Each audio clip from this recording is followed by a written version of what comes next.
खालीलपैकी अयोग्य पर्याय निवडा. शुक्ल पक्ष, वद्य पक्ष. ठीक. सधवा, पती हयात असलेली स्त्री. मनकवडा, मनातील ओळखणारा. विधुर, पत्नी हयात नसणारा. लक्षात घ्या मित्रांनो, पहिलाच पर्याय आपलं उत्तर आहे, कारण हेच अयोग्य आहे. शुक्ल पक्षाला वद्य पक्ष म्हणत नाहीत.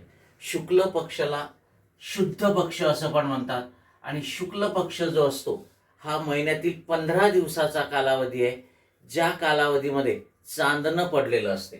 आणि वद्य पक्ष यालाच कृष्ण पक्ष म्हणतात.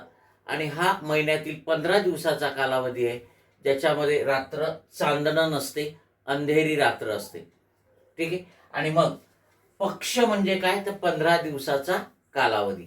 मग शुक्ल पक्ष आणि वद्य पक्ष हे एकमेकाच्या विरुद्धार्थी शब्द आहेत.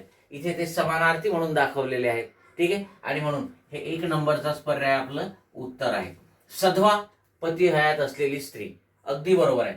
धव म्हणजे पती, सधवा म्हणजे धवासह, जिचा पती जिवंत आहे. मनकवडा, दुसऱ्याच्या मनातील ओळखणारा. दुसऱ्याच्या मनात काय चाललंय ते ओळखणारा, त्याला आपण मनकवडा म्हणतो.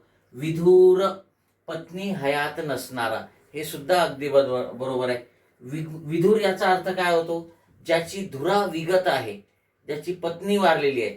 धुरा म्हणजे पत्नी, धुरा म्हणजे पत्नी, आणि धव म्हणजे पती. ठीक आहे. मग हे तीनही बरोबर आहेत आणि 1 नंबरचा पर्याय आपलं उत्तर आहे. ओके. यस.